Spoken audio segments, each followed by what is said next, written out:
Hello, Miss Alyssa.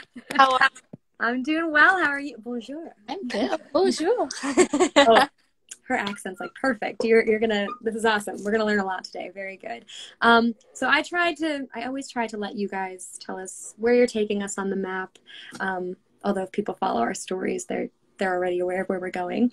But if you can just tell us a little bit about you, where you studied abroad, what university you're repping today, and question of the hour, why did you choose your program location of choice? So take it away for us, Alyssa.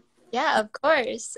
So I am a senior at Seton Hall University in New Jersey, and I'm majoring in diplomacy and international relations. So studying abroad, always one of my top goals for my college career. So I studied abroad last semester through AIFS Grenoble, France. I loved my experience, so I'm very, very excited to talk to you all about it today. I ended up choosing Grenoble because that I wanted to go to France. I've been taking French since my freshman year of high school, continued it into college, so I knew France was definitely the place to go. I wanted a place where I knew that I would definitely learn the language. That was probably the biggest goal I had when I went abroad, fluency. So I knew maybe a big touristy area probably wasn't going to be a great fit. So I ended up choosing Grenoble because it is kind of a university town. There's a lot of students there learning French. And when I got there, I was so pleased. All of the locals knew, like, even from the beginning when I wasn't that good, like, oh, you're trying. Yes. So they were always so friendly and helping me learn the language and actually, push through the sentence I was trying to say with everybody I was talking to. And I really did improve my French when I was over there. Awesome. Yeah, and you have all of those years of French under your belt, so what better place to utilize it than something a little bit off that tourist grid. Did you find that there were a lot of tourists in Grenoble, or did you ever encounter anybody that wasn't French and wasn't a student, I guess is the question. Definitely, because I went in the spring. Grenoble's known the capital of the French Alps, so there were a lot of coming through. I would get on the tram in the morning and I'd see them loading and everything like that. So it was kind of funny to see them. And when they realized I spoke English, when they're asking directions, that was always kind of a funny thing. Yeah, and it's kind of you're a resource for both the tourists and the students that maybe you studied with that aren't as fluent in French. So definitely an asset to both parties, if you will. Very cool. So we have had one of our alumni ambassadors, Miss Whitney, I believe, who also studied in Grenoble. How can you tell us how you're supposed to say it with the correct dialect so I can kind of try to improve it as we go along? Grenoble. Grenoble. Yeah. I remember I flew into Paris when I first got to France and took the train to Grenoble. Mm-hmm. And the Uber driver to the train station was like, oh, where are you going? And I tried to say it, and he had no idea what I was saying. So that was the first word that I learned how to properly say, which is good because I knew how to say it when I got to Grenoble. Yes, absolutely. And again, it's if anything, just endearing that you are making that effort and putting that foot forward. So no one, myself included, holds it against you if you cannot say it properly. We are all still on the live learning how to say names of places, phrases. Last week we were talking about Czech Republic. So we're learning all of these terms and names and whatnot. So no harm, no foul. We're very casual here. Very cool. So we kind of talk about this every week. We go abroad. We have all these stories that we come home with. We don't know how to kind of tell people what it was like in a condensed way because it's so much to unpack. But can you maybe name for us or give us, paint us a picture, Bob Ross us for a minute, your 3 favorite things about your location of study? Perhaps they are things that you miss now that you have repatriated home. I definitely miss how walkable the city was.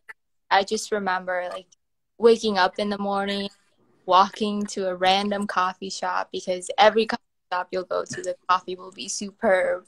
And just walking along the river, just taking your time. I feel like since I've come home, it's kind of hard to do that. Of course, everybody drives everywhere. I'm from New Jersey, and you know how leisurely everybody walks in France. It's always something nice to kind of think back to when I am super stressed out or I'm running from one class to another. Yeah, absolutely. In addition to walkability, do you miss the food? I always have to ask the students this question. Absolutely. It's, go ahead. One of the things I was surprised about was just learning more regional foods. So Grenoble has such a different cuisine from any other place in France, and I wasn't expecting this, but they're big on potatoes. Yep. So, and then that's perfect for that walkable city. Kind of just, you have your carbs and your energy, and yeah, it's very cool. Excellent. Yeah, I know this is not, you know, a make or break for anybody who's studying abroad, and I would never expect it to be, but I'm always wondering, like, you know, how is everybody navigating all these different cuisines when they return home after they've had this exquisite menu of things that perhaps you've never tried before, and now we're totally obsessed with. That's always a question that I look forward to hearing you guys answer. Very cool. Anything else that you miss about your location of study? I just miss the mountains. I was always have been a city girl. I live like an hour from New York City, but just like waking up in the morning over there and just seeing the Alps out my window is just something I'll never forget. It's a view I'll never forget for sure. And there you have it, guys. Alyssa is actually just Bob Ross in the form of herself. She has just painted us a beautiful picture of life in Grenoble. I'm gonna work harder on this. It's kind of difficult, but we're getting somewhere. Very good. So do you think that's maybe changed for you in a sense? Do you think, you said you've always been a city girl, but you've had this experience where you're waking up to these beautiful mountains. Do you think maybe in the future, you know, you'd want to live somewhere more rural as a result of, or an effect rather, of your study abroad? I don't know if I'd live somewhere more rural. I think I'm still like in the heart kind of a city girl, just like Sure. and all of that. But definitely have a deeper appreciation for, you know, nature and hiking. Like one of the things I started doing during quarantine was looking for places in Jersey to go hiking at. And I think that I'm going to be more open to like vacating and taking breaks. Sure. The mountains. Being one with nature, because the only place that's really completely safe to go right now is probably outside, socially distant from anything but trees and all of the natural things that you'll find in the woods. Very cool. So yeah, and it's I would say this too, just based off of your experience, you know, you're that city girl, right? Like that's who you are at your core, but now you can kind of go anywhere and adapt because you've had the best of both worlds. So wherever you decide to land in the future, 100%, you have that kind of ability to transition really quickly. Very cool. So can you tell us a little bit about, you said you painted this beautiful Bob Ross portrait for us, you know, waking up to the mountains. Can you tell us a little bit about what your housing looked like? What kind of housing did you opt for? And a little bit about that experience. Yeah, housing was kind of one of the difficult decisions I had to make when applying. I really couldn't decide between a homestay or a student residence, but I was going abroad with my best friend from college. And so we thought it'd be fun to go into a student residence together, and we loved that experience. It was kind of nice in the beginning too, like transitioning into like being fully immersed into French language, to have this kind of safe space. We went home and okay, my best friend's here. It's all familiar. We can unpack everything together. Also help each other practicing French in the comfort of our room. But it was also really cool. A residence with a lot of people learning French, and they're from all over the world. I thought that was one of the most interesting things. We all speak a different language, but here we are in like the kitchen or the common room, talking to each other in this common that we're both learning at the same time.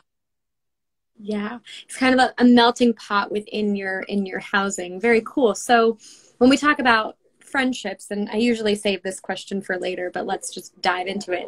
So again, really hard to walk away from these programs not making friends with whomever, right? Whether they're people that you have in your class, in your housing, locals that you've been lucky enough to kind of encounter and learn from. So can you tell me a little bit about, the friends you've made in those capacities, like friends through class, friends through housing, local friends maybe that are already, local to Grenoble. Can you just tell us a little bit about those friendships and how have they changed and evolved since you are now in separate locations? Yeah, when I went abroad, there were about 12 of us, language and culture from universities all over. And we definitely got close so fast. We were mostly well. But one of my favorite memories was winter break. We had like 10 days off and like 7 of us, which was so many people to be traveling all throughout Europe from. We went on like a backpacking trip through Eastern Europe. So that was really nice and we got really close through that. But unfortunately, I was in the semester that got impacted by COVID-19 and about like 2 weeks later, we are at home. But we're all still in touch. We have a chat, do Zoom calls every while just to check. Always talk about like memories from that trip. So that's really cool that like, all spread out over America. And then in my own classes in the French courses, there are a lot of students from, China, Vietnam, Ukraine. I thought that, like I said earlier, so cool that we're all kind of bonded in this journey of learning French. So right before I left, I like added everybody and we're like keeping in touch. And some of them did stay and see their pictures. Oh, so nice. Yeah. I always say it's one of the best things, right? To meet the locals, to kind of understand their culture from their perspective, right? Because they're the natives. They know where the best restaurants are. They know, useful phrases that maybe that you're not aware of yourself. But to kind of have those interactions with people from all over the map, pretty cool stuff because you'll have people to visit in the future. Again, you just have people to kind of unpack this experience and maybe they're returning to a country that's not the US and they're having a very different pandemic quarantine, what have you, experience than you are, but you kind of just can support each other through all the varying degrees of emotions that you're going to have. I mean, it is hard enough to come home from this wonderful experience and get people to understand all the things that you've seen and done and how that's changed you in an internal, aspect. Maybe you're more introspective on things, what have you, but to kind of get to do that with people that are maybe going through something that's a similar experience in a different location, it really opens your eyes to just, what's going on in the world and how do we be more empathetic towards others. And I'm going on a tangent, but very cool that you made friends in all parts of the world. And someday when we're back to normal, you just have this entire map to explore and friends in every corner. So I'm happy for you, but I'm also jealous. Very cool experience. Awesome. So we talked about, you were part of the spring 2020 crew. Again, I say this every live, guys, and you're probably tired of hearing it, but these alumni, not just alumni ambassadors, everybody that participated in a spring 2020 experience that was prematurely repatriated home due to the COVID monster, due to the health and safety risks that we were combating. Just a cluster of rock stars. You guys are just, I can't imagine what you had to go through to get home, but everybody was so cooperative. Everybody was so on board with everything we needed to do to keep you guys safe. Your RDs, everybody on staff. Again, not an easy decision to make, but you guys, I mean, just thumbs up, sparkles, all the praise in the world because you got through it and you're still smiling and ready to go back, enough to be an alumni ambassador even. So props to spring 2020 in all corners, every location of study. All that to say, we have this, idea of culture shock when we arrive to a place, new experience, kind of trying to feel out what what it's going to be, how you're going to navigate it. You guys have to navigate something completely different when you return because, again, it's amidst a pandemic. So can you tell us a little bit about what it was like returning home, having to quarantine right away? How are you coping with that experience being not just cut short, but just over in general? Can you tell us a little bit about that wave? It definitely was a roller coaster. I believe we got the notification that our program was suspended on a Thursday. By Sunday, I was on a flight home. So it wasn't a lot of time to process everything that was happening, packing and like going out with friends as like a last and like all of that. So I just remember just getting home and like my parents being very glad able to get safely, soundly before everything went down. But then I did unpack my suitcase for probably another 2 weeks after that. Like I just couldn't bring myself to. Kind of in denial, right? Like, I'm not home. Definitely. I was in denial like up until then. And then I remember just like unpacking and finding like little souvenirs that I had and like seeing just like the clothes that associated with certain memories, and that was really when I was able to mostly kind of sink in on that reality. And yes, I was very sad. But like I said, it's something that touched everybody at that time of the year. Everybody was going through something, like went to a halt, so it was just nice to like have my best friend who I was like on the flight with, and we like unpacked that together. And just the students that I did meet abroad, we immediately had like a Zoom session once everybody was home, and just being able to talk to people who went through the same exact thing was just a lot to help me process everything that I was feeling. Yeah, you have this chosen family that you share a bond with. That's not to downplay what family is and what it means to us, but this particular group that goes through an experience of that caliber, and then a pandemic on top of that, and having to repatriate, it's an everlasting bond. It's always going to be there for you. So yeah, excellent. And I would say you look healthy. You're in high spirits. So again, kudos to everybody for spring 2020. I love seeing you guys just smiling and reflecting on the good parts of the experience and not focusing on the things that we cannot change, and just moving forward and looking forward to the future. So excellent. Kudos to you. Kudos to all of you. It's a pretty amazing thing to witness. So we talked about reverse culture shock. What about when you first, I know we did this backwards. What about when you first arrived in Grenoble? Did you have that moment of, I say it every week, 𝗟𝗘𝗧'𝗦, I'm not in Kansas anymore. I'm in France. Like, what was that initial moment? Can you paint us that picture of what that was like? Yeah, I mean, I didn't experience that big of a culture shock, I feel like, but I just remember like first week of classes and getting on the tram to go to university, and it was just like packed and it was like silent, which I wasn't expecting.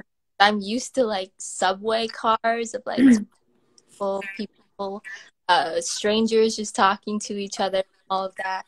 Everybody kind of just kept to themselves, had a destination to go and all of that. So that was kind of interesting to see, just like the difference between transportation. And then just like one of the things too that I find really funny, my roommate's culture shock was that she was like, why is everyone dressed so nice all the time? She just was like, back home we go to school in like sweats and leggings and hoodies and t-shirts, and everybody's dressed so nice here. So that was probably one of my favorite memories, her getting back from classes and being like, am I supposed to be dressed nice? Did you see that change for her or yourself, where you're kind of like trying to look the part more and blending more, and your fashion sense changes? Did that really transition for you guys? Definitely. Kind of had to up our game for going to class.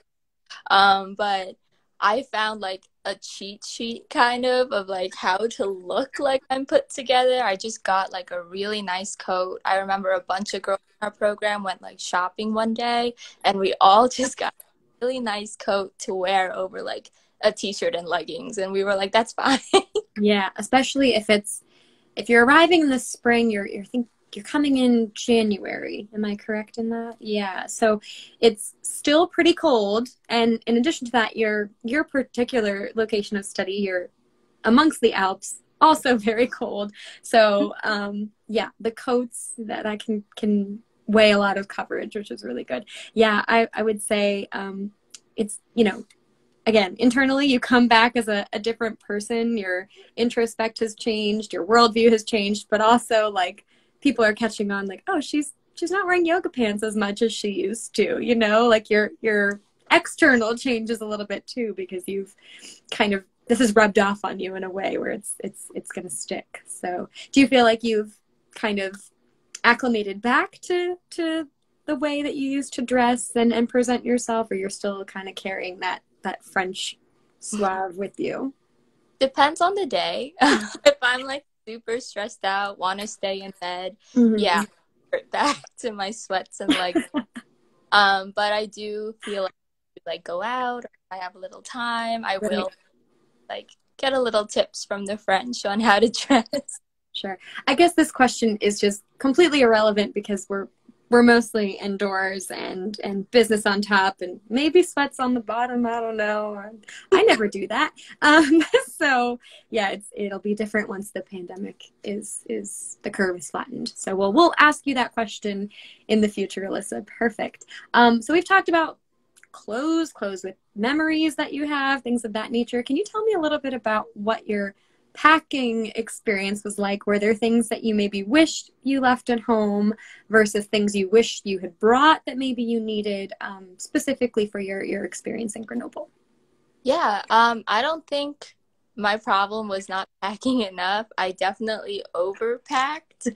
I wish that I hadn't, because it was heavy, like lug from like train stations and all of that. And also I bought a lot of souvenirs things on the way home. So I definitely wish I had left room. I was probably not even using most of the brought. I kind of had like a set number of clothes that I would kind of rotate. But yeah, I wish I hadn't brought as many clothes as I did. Yeah, I live by the 2/3 rule. I read this in an article somewhere where it's like, leave 1/3 of your suitcase completely available for all of the things that you are going to shop to bring home to your family, whether that's souvenirs or what have you, clothing that you might acquire during that trip. So yeah, I live by that. I'm still figuring that one out myself, but it seems like you were able to bring everything home safely in one piece. So I guess that's what matters. Even if it's a heavy luggage, it's the traveling, the to and the from, right, to get to point A to point B. That's the short term of it, right? If you have everything that you need when you're over there, then you've done well.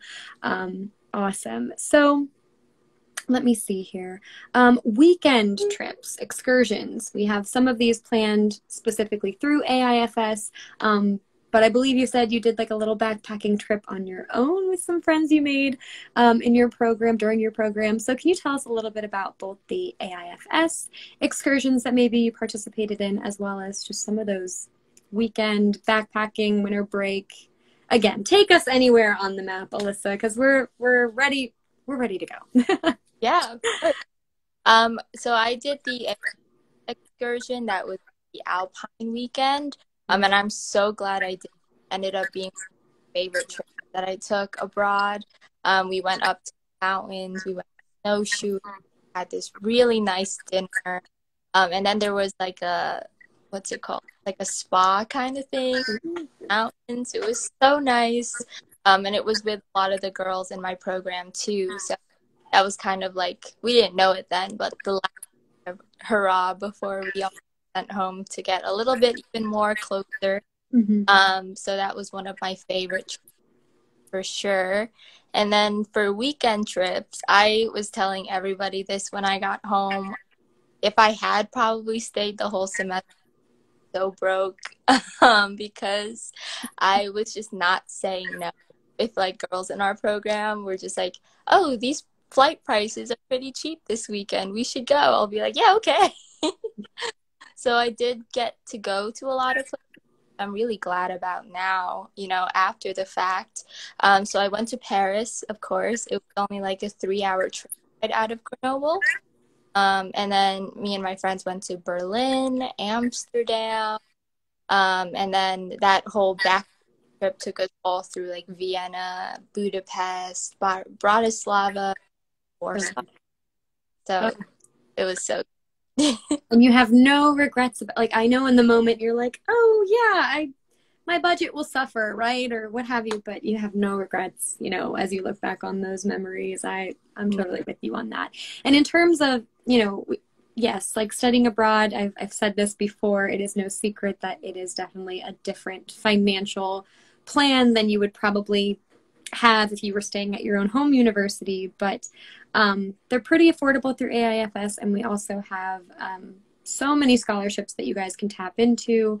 I would say about 50% of our student applicants will receive some kind of financial aid, whether that's need-based, merit-based, diversity scholarships, legacy scholarships, if you're doing more than one semester. So there's definitely some assistance on our end to help you guys along. And of course you can, if your university allows it, can always use your financial aid. So, you know, so if you're thinking, gosh, I don't know how I'm going to afford to do all of the things I want to do versus just the cost of the program itself, there are definitely ways in which we can kind of ease that burden for you. So again, any questions on scholarship, guys, just feel free to call us. We're happy to walk you through that process. So awesome. Very cool. So let me see. We have talked classes. We haven't talked classes yet. I would assume as a French connoisseur, as yourself, you've probably taken quite a few French classes when you're there, but can you tell us about all the different classes you took? What that program looked like for you, what was your most challenging class, what was your most enjoyed? What class did you enjoy the most? Just tell us a little bit about what that classroom setting looked like. Yeah, so I was in French language courses pretty much all morning, and one thing that I never had in like French classes back home was what they called a lab for language. And so we went into this room and we all had like our own headset and we had to like record ourselves, and I thought that was really, really helpful to help listening comprehension and just to get that, you know, that accent down. And then for electives in the afternoon, I've always been very interested in politics, so I took a Politics of Modern France course. I took French Culture and Society, and took Civilization and Mythology. I enjoyed that Civilization and Mythology course the most, which I wasn't expecting. It wasn't even a class that I was like bringing credits back for, but it was taught by this woman who also teaches the theater course at the university. So whenever she telling us some sort of or sort of story, it was just so animated all the time that you couldn't help to pay complete attention to. And even if it was in French and you wouldn't get some of the words, the way she told the stories just made it so easy to stay and keep along with it. So I really enjoyed that. I thought she was hilarious and just an amazing professor. And then my most challenging course would definitely be the politics course, which I wasn't really expecting because I'm so about politics. But it did go into like the history of it, which was really interesting. But I had never any European history or anything like that. It was definitely hard to kind of keep track of all the dates and people and all, especially in a different language on top of that. Sure. So it sounds like you had a lot of auditory learning and then a lot of just like visual learning. Would you say that your style of learning and how you receive curriculums and projects and homework and just soaking in information, has that changed a bit for you as well? I think so. I'm definitely more of a listening learner now, which I had never been. I've always been a learner, but I've kind of mastered the whole like learning. I'm just listening to my professor all the time now. So I guess that was a good thing. Perfect. We have a very relevant question. I usually save these to the end, but this one kind of fits in what we're talking about. Kat Rogliana would like to know, how did classes in Grenoble differ from what you're used to here in the US? Did you have tests, homework, etc., or is it different there? Can you kind of tell us a little bit about the comparison and contrast between your classes now versus your classes during your time abroad? Yeah. One of the biggest differences is just how long class. I think now in like the US, we kind of fit our schedules with like, okay, I have one class in the morning, I have a couple hour break, I have a class, whatever, even just like classes late at night. But over class from like 8:30 to every day, which I hadn't done since high school, definitely was in, with being in class for that long.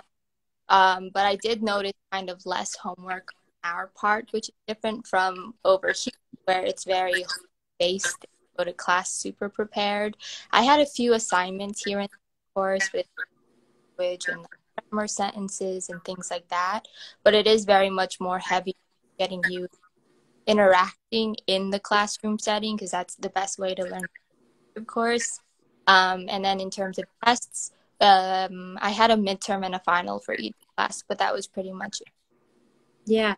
And I would say when you're taking language courses specifically, it's almost like the homework and the assignments never end, because if it's not your native language, you're going out into the streets, the restaurants, you know, anything that you're enjoying within your location of study, and you're practicing that language over and over and over again. So the learning doesn't just stop in the classroom. It's now, okay, everything that I've learned, I have to go and apply and see how resourceful I can be if I don't know how to say something, or you know, use my intercultural communication skills to kind of navigate how you say something. Or like you said, if you don't know a word in French, what is the miming or the body language that you can use to help have somebody who doesn't speak English understand you. So yeah, you get really resourceful when you don't know how to say things in that language, for sure. Very awesome. So we have kind of really been answering this question from start to finish, but to put it out there explicitly, if you can tell us a little bit about just your sense of growth, whether that's personally, professionally, academically, maybe how you want to apply that into your career or any of your future endeavors or future adventures, if you can kind of just tell us a little bit about all of those changes. Yeah, of course. So personally, that going abroad has really put myself more out there. I feel like I'm bolder a bit, because like you said, you have to speak to people regardless if you're having an off day or if you don't know the word or you're stressed out about that. You always just kind of put yourself forward, try to get in that moment. So I have become more bold, and even if it's just like talking to strangers on, you know, the subway or the train, something like that. I have a deeper appreciation for time, definitely, like earlier, just having that leisure time to myself, taking walks outside, being with nature. And, you know, because my program was just such a huge reminder that tomorrow is not getting to take advantage of every opportunity that comes every single day. Academically, I think that I'm even more passionate about French language and exchange than but even before. I'm an international relations major, so definitely even harder on my path towards a career where I interact with different cultures, you know, fostering diplomacy between people and things. Excellent. Yeah. And I mean, we've been unpacking that, like I said, this entire live. I can see the growth, I can hear it in every answer you're giving. But yeah, it's pretty spectacular how, you know, like I always tell the ambassadors and any alumni that we get to communicate with after, like, you go there as one person and like you come back and you're just like, whoa, like I feel completely and forever changed by this. And you said something super, I think, relevant to just anyone, whether it's through study abroad or what have you. It's this essence of time, because when you apply for the program, you know that this is a finite period of time before this experience is coming to a close. And you're kind of going through that experience along the way, knowing that, whatever the end date is, March, May. When was your program set to end for Grenoble? January to May. Yeah. So going into it, like, okay, I'm preparing myself, inching towards like this coming to an end and whatever emotions that's going to bring on. But when it's cut short in the middle, cut short unexpectedly, and somewhat seems extremely unfair. I think it's unfair to you guys with COVID monster. Now you have no time to kind of like react to it. You're on this conveyor belt and you're just going along with the motions, and then you're looking back at it and you're like, wow, like that was still really an awesome experience despite what it wasn't, right? We're only looking at what it was and carrying that with us, and how am I going to apply this to everything I do in the future. And it's so beautiful for like me to see you guys just still, again, looking forward to getting back out there. You guys have the gusto enough to apply to be an alumni ambassador, and encourage other students to study abroad, which brings me to probably my favorite question, or maybe second favorite.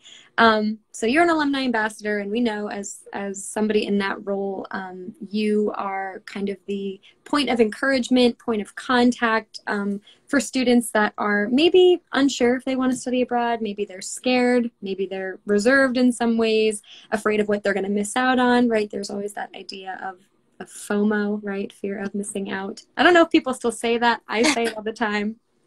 Trying to get with the kids here. But what are the things that I'm going to miss out if I decide to do this experience, what have you, and you have all these kind of variables that are unknown. What kind of advice do you give students at your university if they're unsure of do they want to pursue this? So what are those magic words that you use?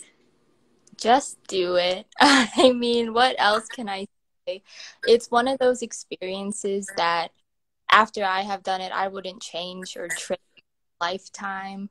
It's one of those things that does change from like beginning to end, regardless of how long you go, regardless of where you go, of what you're. It really is just something personally and academically and professionally that stays with you the rest of your life. You could be sitting in a job one day, I'll ask you about your, that you're adapting to study abroad experience.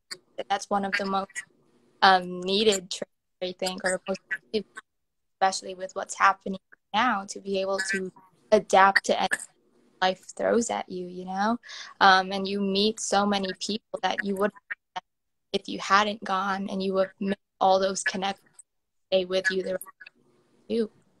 Absolutely. You brought up a really good point. So we're talking about future, talking about someday I might be sitting in a job or a job interview where they ask me, like, how am I an adaptable person? And not only, again, you have the experience of saying, yeah, well, I lived abroad, but you, Alyssa, and all of our spring 2020 students, not only am I adaptable to like a new location, but I also like had to like repatriate during COVID, and that, I think there's nothing more adaptable and a quick transition, and just that entire quick turnaround of being in one place and then boom, having to deal with something completely different. So yeah. And in addition to that, just, putting it on your resume, how do I apply this to future career moves or things I want to do in the future, volunteerism, what have you. We have those resources, the Alumni Ambassador team, all of our field staff, our Diversity Initiatives Director, Angela Mangianelli, like all of these people on the AIFS team in the family that, are going to kind of give you that guidance thereafter to how do I make this experience highlighted on my resume? How do I set myself apart from future candidates? So it's not just, oh, I had this great experience and it was this point in my life, and how do I share that? But how do I really, put that on a resume so it engages with people and connects myself to jobs that I'm looking for, or again, future endeavors. So you have a whole team of people that will show you and guide you in how to do that, you being one of them. So thank you for being a part of that team. Awesome. Really, really great stuff. I think, oh, you know what? I skipped a pretty important question. So can you tell us, we talked about housing, we talked about classes, but can you just kind of put us in your shoes for a second? Maybe they're Nike, maybe it's the Just Do It that's going to stay with me. And just kind of tell us about like a day in the life from morning to night. Like what did that day look like, and what were all of those routine things that you participated in? Yeah, I started the day with a cup of coffee, of course. I loved coffee before I went abroad, and now I just am completely hooked. It's just part of life now. So we got some coffee. We would go to the tram, and we didn't really talk that much about transportation. But one I loved the most about Grenoble was how easy it was. I had a free pass kind of thing where I did and could run time as many times as I wanted in the. So it was so easy to get from to the university.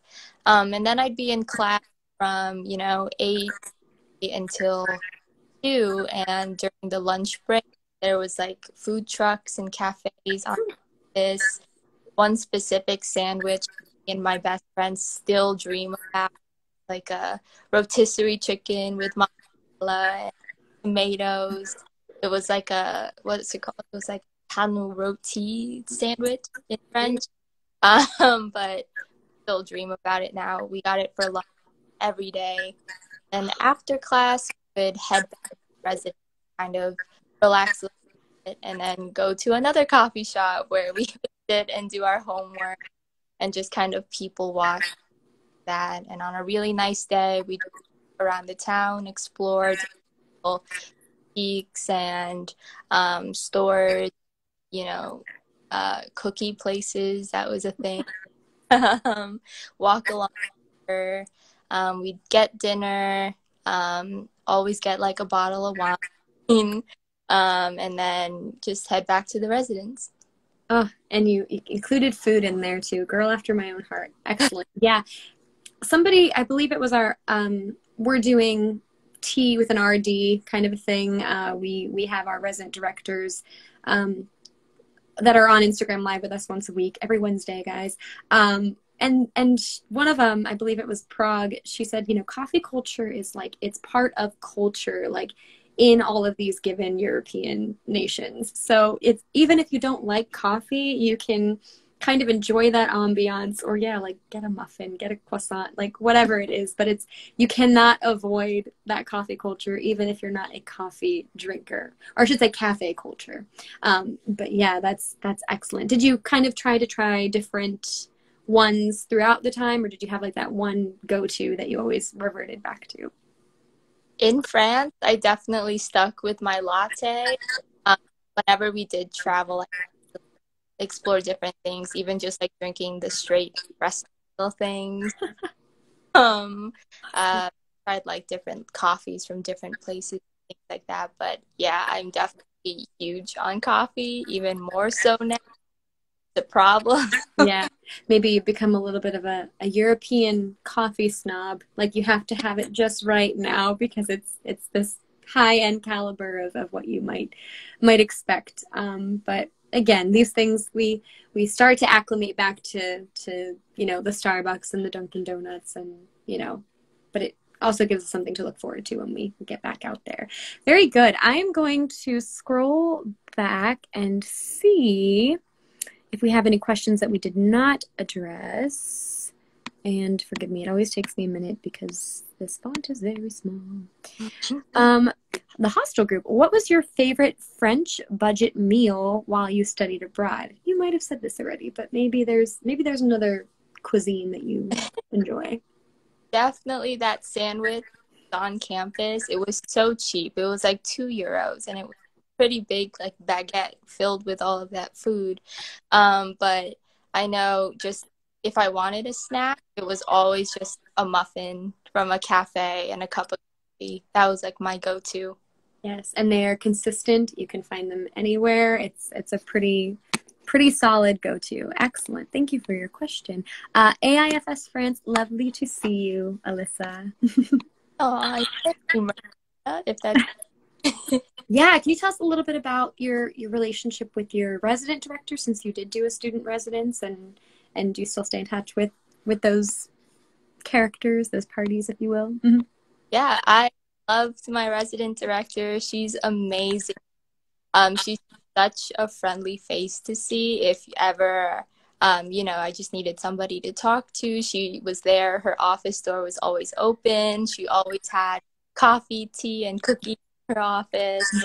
I just felt like I could always just talk to her about anything, especially when all it that we had to go home was such a driving force in making sure and we were able to process it as it was happening. And yeah, her. I miss her a lot. Oh, and we sit in these meetings with RDs all the time. They miss you guys. They are so ready for everything to resume. Spring 2021. As of right now, we are green lighted for that. So hopefully we'll be able to reunite everyone shortly. But yeah, our resident director staff, I can't speak more highly of them. They are just they're the gurus, but they also like become your friends. They want to see you guys succeed, not just during the program and find comfortability and everything, but even beyond. They want to know what you're up to and stay in touch.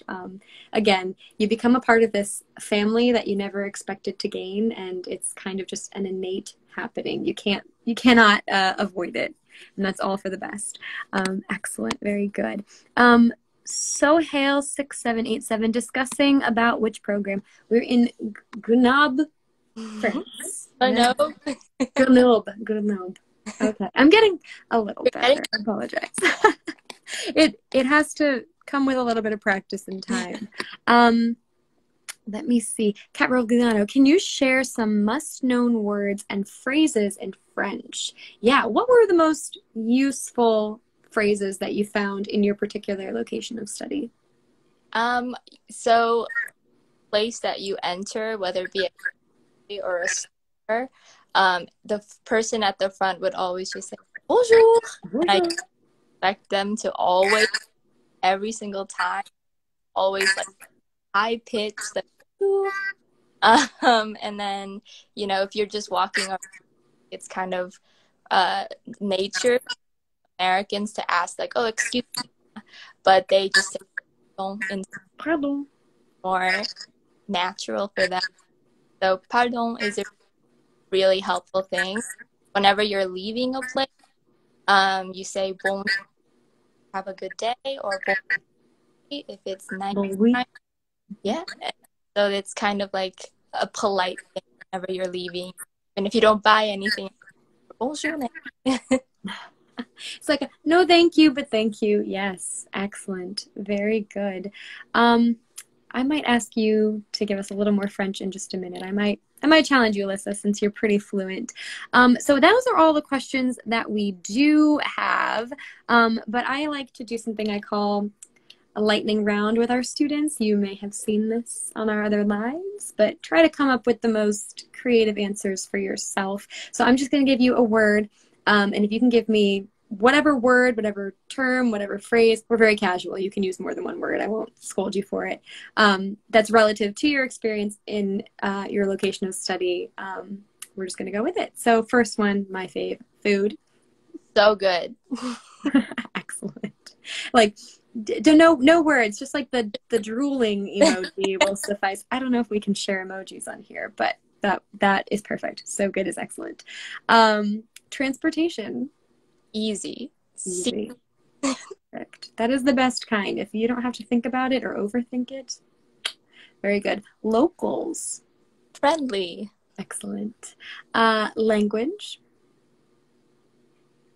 I would say beautiful. It just sounds so nice. Yeah, it's such a romantic language. It's like whimsical and light and perfect. Lovely.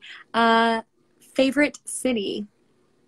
Ooh, I love Grenoble, of course, but I did love Budapest when I got over there. Very cool. You are the first, and this is totally fine by me, you are the first alumni ambassador that we have interviewed that chose a different favorite city than their study location, which I think is really cool.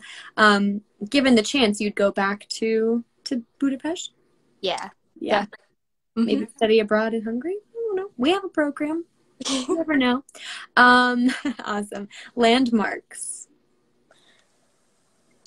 Inspiring. Yeah, perfect. You wake up to those mountains every day. It's like again, I keep shouting out Bob Ross during this live, but it's like a painting. It's like you're living in a portrait on the wall. It's beautiful. Architecture. Amazing. It's amazing. So different than anything that you see back home. So I'm just in awe. It's just like a regular building on a street. I know. Very, very different from here. But I will say, you know, I've had friends that they come to the US and they think our architecture is amazing. So beauty is in the eye of the beholder for sure with that one. And then usually I ask, you know, in one word, can you describe your experience? But since you are near fluent in French, can you maybe, and if you can't, it's okay, don't stress. I'm not trying to put you on the spot. Can you maybe describe what your experience means to you in French, and then please translate it for us because we'd like to know what it is. Okay. C'était incroyable. Je suis très remercie à AIFS for l'opportunité. And I basically just said it was unbelievable. I'm filled with gratitude to AIFS for the opportunity.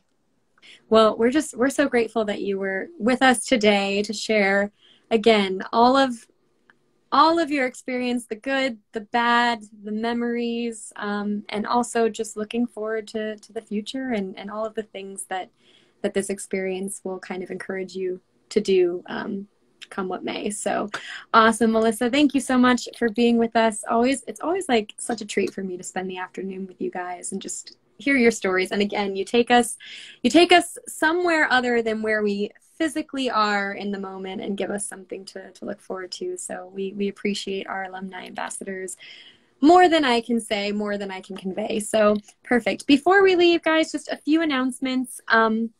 We have extended the free round-trip airfare promotion till November 15th. So spring 2021 application deadline, November 15th, your free round-trip airfare promotion that you can enter to win your free round-trip airfare.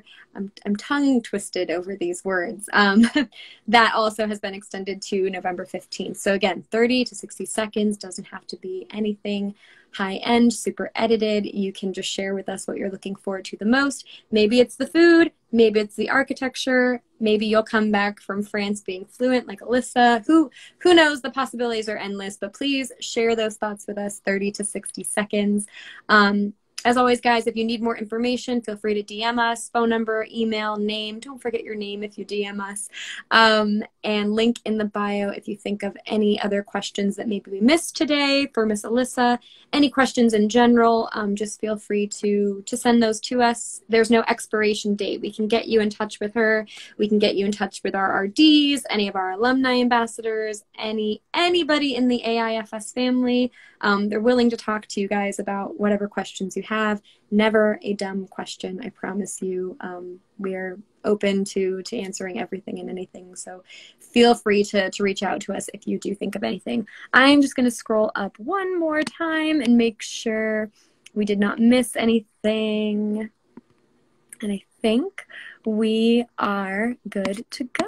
Well, Alyssa, thank you again. Sorry, I always make you guys sit through my announcements at the end, but we're so happy that you guys can join us and be a part of this family, and again, all the good things to come. So thank you so much again for being with us. We wish you all the best, and we will be following your journey just the same. So awesome. Thank you so much. I had a great You're welcome. Oh, wonderful. Well, I guess I should say au revoir. Okay. Au revoir. Bye, Alyssa. Bye, everybody.